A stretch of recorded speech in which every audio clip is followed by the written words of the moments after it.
Good evening. Welcome to Prime Business. Coming up, senior finance lecturer at the University of Cape Coast, Sera Mkawo, has indicated that the decline in inflation rate should not be celebrated, as this decline is not reflecting on the market. Inflation for November 2023 stood at 26.4% from 35.2% in October 2023. Sharing his thoughts earlier on Business Live, Sera Mkawo said prices on the market are still increasing, only at a reduced rate. We cannot say that because the rate of inflation has dropped by 8% or so we should be happy. What the 26.4% is telling us is that the prices on the market are still increasing, but they are increasing at a decreasing rate. And so we still have a lot of hardship in the system, and then the prices of items will continue to go up. The good news for businesses is that they can now plan and know how they are going to spend on the market. It should have some relationship with the cost of credit, but we know that the Monetary Planning Committee of Bank of Ghana had maintained the policy rate. And once it has maintained the policy rate, the cost of credit is still much higher. We find ourselves in a very difficult situation where we are not able to get funding from the international market. And so we are borrowing from the local market. Borrowing from the local market means that you need to give incentives to the citizens to give you their money as against the businesses. So government is borrowing so much, and the rate at which they are borrowing from the market is over 30%, which means that the banks and businesses are fighting for funds. So the banks will invest with government at the rate of over 30%. And so lending to the businesses and individuals in the country for them to use for their businesses will still be very high. So we have a long way to go in the country. We can only get those things coming down if we have been able to get out of these debt exchange issues that we are looking at, get the IMF money coming in, and be ready to go back to the international financial market to borrow so that there will not be so much pressure on the businesses that we have in the country. As we speak currently, government is crowding out the businesses that we have in the country. And once they are crowding out the businesses, it becomes very difficult for businesses to flourish, create the employment that we need. All right, so on the back of this, my colleague Kwesi Adai-Kwanting interacted with some buyers and sellers at the Malamata market here in Accra to find out if this significant reduction in inflation rate has really reflected in the prices of foodstuffs for consumers. Here's what some buyers and sellers had to say. This time ago, my prante, one punch is 40 Ghana, 60 Ghana. I have some. At this time, go low. But yes, come down. But this time if you collect one punch, it be 20 Ghana, 15 cedi, 10 cedi. You have. Last time, yes, the prices is high. This time go low. Yes. The dry fish, it depends on the size. Some is big. We made it 3 for 20 Ghana, 4 for 20 Ghana, 5 for 20 Ghana. Right now, 4 for 20 Ghana. It's the same. Yes, please. Tuna, it depends on the sizes. We have big one, depend on the sizes. But right now, the tuna price has changed because it depends on the season. It depends on the sizes. It depends on the sizes. We used to sell some big one, 1.5. It depends on the size. Some are 25, 2.5, 1.5, 80 Ghana, 100 Ghana, 70, 60, 50. It depends on the sizes. So now it's increased more. It's increased more. My better onion and a ginger. With a ginger 5 cedis. I came to buy onions and ginger. The ginger I bought for 5 cedis today used to be 2 cedis. And the onion I used to buy for 15 cedis is now 30 cedis. Oh, buy 2 months, 3 months, 25 yen, 20. about 2 to 3 months ago, the one sold for 25 cedis was 20 cedis, and the one sold for 20 cedis now was 16 cedis. The one sold for 15 cedis now was sold for 12 cedis. The prices have changed everywhere. They are expensive now.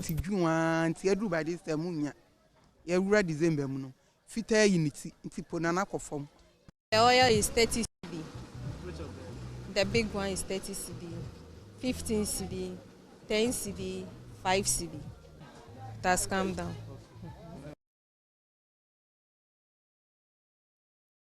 Some reactions from market women, of course, traders at the Malamata market on the back of that inflation story there. Away from that, African Development Bank has pledged to advance some $2 million to the ECOWAS Regional Electricity Authority. The support is expected to help in enhancing electricity regulation within the region. There is more in the following report. The amount is expected to help in the areas of technical assistance to address crucial deficiencies in key regional energy infrastructure. Speaking on behalf of the African Development Bank, Calixte Kambanda, the Division Manager for Energy Policy, Regulation and Statistics, emphasized the project's timeliness. Today, we are launching the technical assistance to ERERA, the ECOWAS Regional Regulator, a $2 million project, which is about harmonization of regulatory frameworks and development of tools for regulation at regional level. So this project is really a very important one because it's, as I said at the opening, it's within the Africa single electricity market and also within the project that at the level of African Union Commission, which is the regulatory harmonization of regulatory framework on the continent. So this project will have two main outputs. So this is one, harmonization of regulatory frameworks across the ECOWAS member countries, and also a development of regulatory tools, but also harmonized across the ECOWAS region. According to Calixte Kambanda, upon completion, the project is expected to establish a standardized template for power trade across the sub-region. One of the harmonization templates the project will provide is how to develop the methodology for the tariff, for instance, or how the licensing framework. So if you go to Cote d'Ivoire, you have almost the same licensing framework like in SADC countries or in East Africa region. Dr. Haliru Diko, a council member and economist at the ECOWAS Regional Electricity Authority, shed light on the specific areas where the funding will be allocated. So the support we are getting from the African Development Bank is to support us as regulators. You know, ERERA is the regional regulator for the West Africa, to support us to do part of some of our jobs. So they are supporting us in carrying out about 4 projects. Number one is on the harmonization of the electricity tariffs, you know, the prices. To see that then in one document you come out to see the tariffs in different parts of West Africa. Maybe this is what Sierra Leone are charging, this is what is charging in Ghana, this is what is happening in Nigeria, what is happening in Togo, Senegal, and also that is what we, and then the methodology of setting the tariff to see that you bring it in one document. And the other support is we want to look at the extent as regulators and as regional electricity market, we are able to attract investment. Are we able to attract investment to the sector? So we want one of the studies will look into the investment that was we were able to attract in different parts of West African countries. And the other one is on the issue of the RIM, what we call the regional sort of information system. It's a sort of information system which is needed by all the key stakeholders within the regional electricity market, including the consumers, including the stakeholders, that is the civil society groups. And so we have an information platform where they can go in and get a lot of information. So these are some of the support which we are getting on the African Development Bank, at least for now, to enable us to carry out these studies, which will be useful not only to ERERA, but all the regulators within the regions, and to researchers and to universities and students who are interested in knowing what is happening in the sector. So basically, this is what we are expecting, the support we are getting from the African. The initiative aligns with the African Union Commission's push for the African single electricity market, which seeks to seamlessly integrate diverse regional markets into a unified continental power market, fostering increased electricity exchange and collaboration. Calls have intensified for Ghana to invest in cutting-edge solutions to address the lingering issues of data protection and privacy of individuals. In light of this, data controllers, users and processors have gathered at the Data Protection African Summit to discuss and proffer solutions to the emerging issues of data protection and privacy. Delivering the keynote address on behalf of the Chief Justice and Appeals Court Judge Justice Jennifer Abena Dadzie called for broader collaboration in ensuring integrity of data collection. Here's more. The protection and safeguarding of personal data is increasingly becoming a challenge in the fourth revolution. More recently, Africa has also witnessed an increase in this drive, with countries and industries pushing for more efficient data protection and privacy regimes.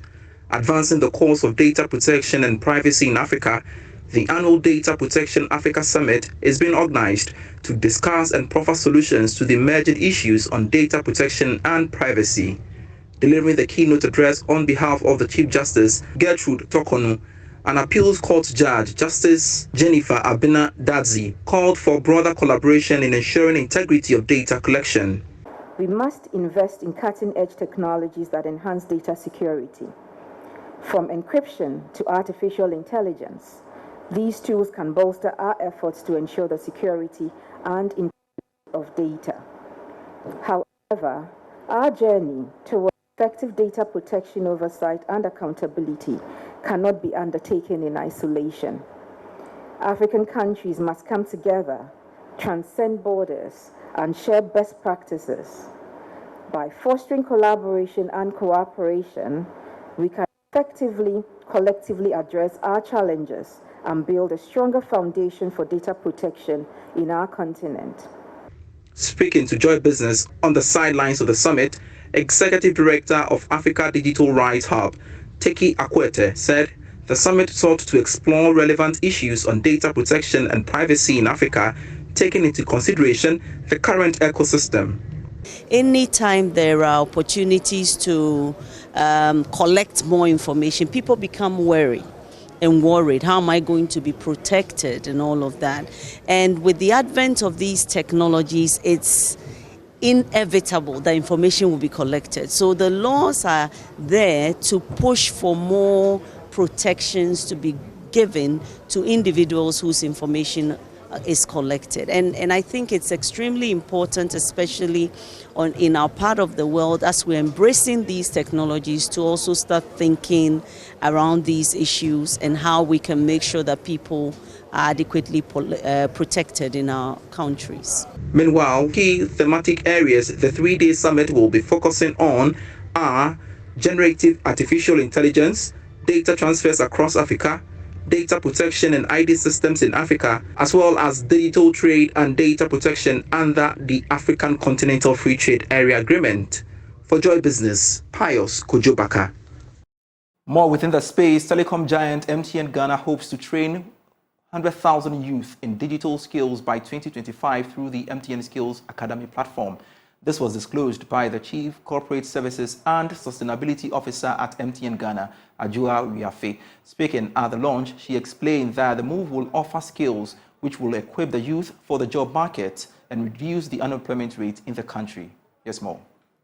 Empowering the youth in Africa with digital skills is crucial for fostering economic growth through innovative digital solutions. MTN Ghana, a leading telecommunications company, has launched the MTN Skills Academy with the ambitious goal of training over 100,000 young individuals in digital skills by 2025. This initiative offers a comprehensive platform hosting a variety of courses to benefit its participants. Addressing the media, Chief Corporate Services and Sustainability Officer at MTN Ghana, Adjoa Wiafe, noted that the initiative is aimed at creating a digitally inclusive and future-ready continent.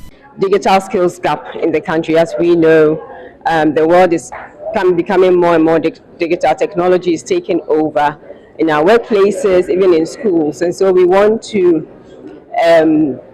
train our youth in digital skills to make them employable in the future. We also, for this program, are not only looking at training, we are also looking at job placement. So even after the training, what do they do with the training? We've had some programs in the past where we've only focused on training. So this time round, we want to make it a bit more useful for our youth. And so we are partnering with organizations to help us to train and also to help us place those who we train in jobs. Senior Research Officer at the Ministry of Education, Kingsley Boache, called for deepened collaborations to enhance the initiative. And we hope to engage MTN further on it to have some partnership and some collaboration in doing that. So this whole skill academy, it falls squarely in all the activities that we are doing.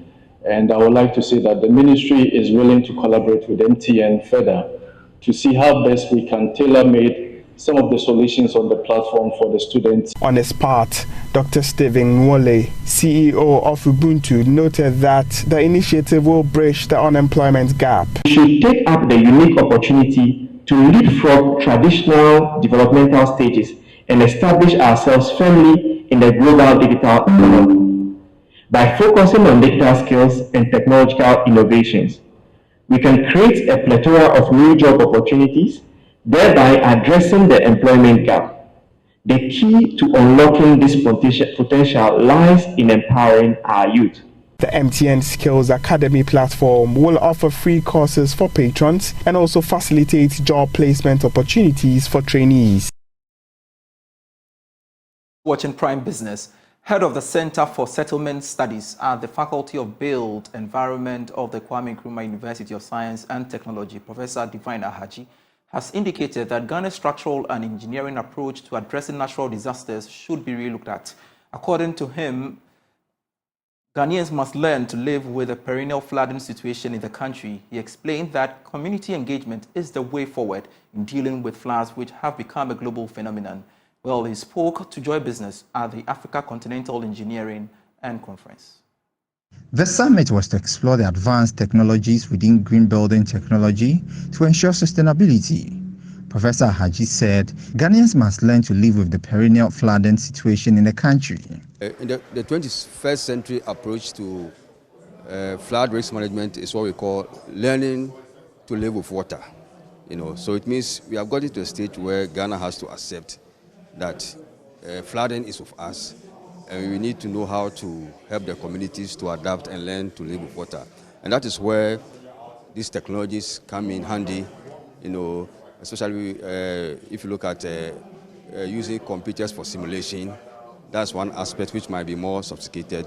But then even at the community level, there are various simple techniques using mobile phone technology and things to help communities, SMS message. In fact, there is even the current issue where CCTV can be leveraged to help communities to be able to manage flooding within their communities.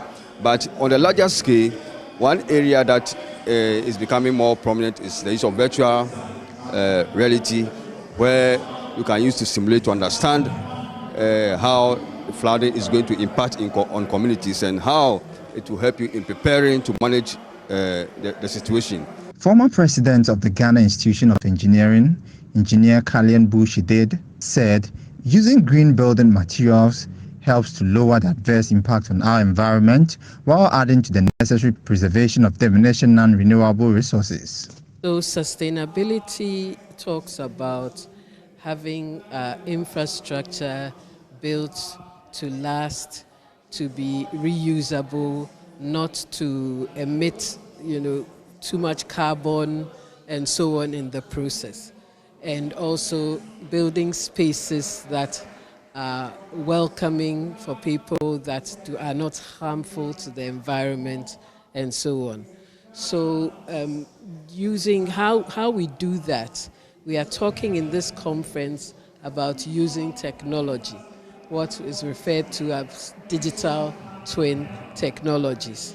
Chief Executive Officer of the African Continental Engineering and Construction Network, Daniel Conte, called on stakeholders within the space to reassess the methods and materials for construction and engineering in the country. What we are championing is to transition from the current brown construction technology that we have. That is giving us a lot of climate change issues, challenges, as we all can see in recent times where we have excesses of temperatures, flooding here and there.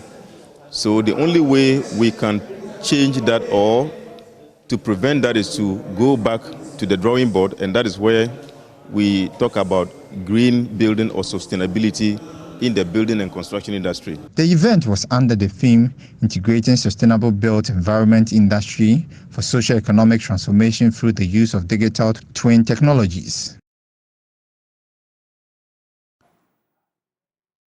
Now, as part of its corporate social responsibility, Serene Insurance has reiterated its commitment to ensuring sound mental health of patients of the Accra Psychiatric Hospital. Now, according to its chief executive, Na Koshi Bwampong, ensuring this is critical for business continuity. She spoke at the carol service organized by the firm, where assorted items were donated to the hospital.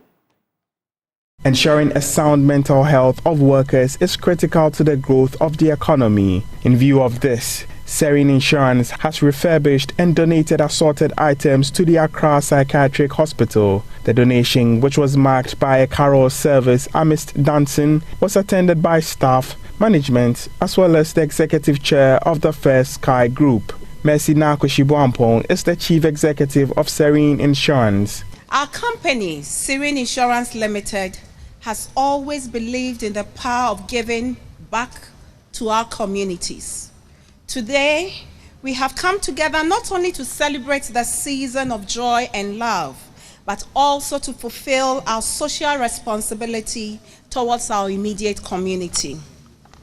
As we stand within the walls of the psychiatric hospital, we acknowledge the importance of providing support and care to those in need.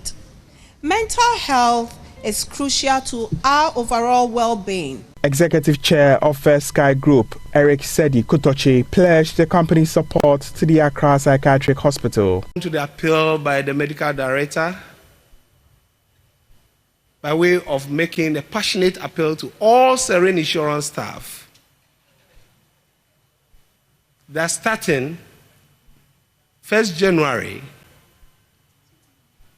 you will donate 1% of your basic salary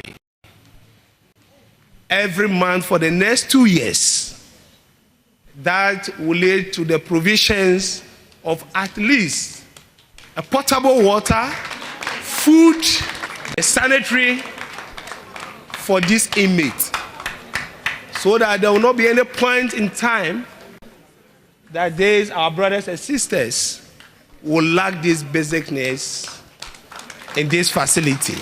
And that's our part company here on Prime Business with me, Pius Kojo Baka, Prime Sports.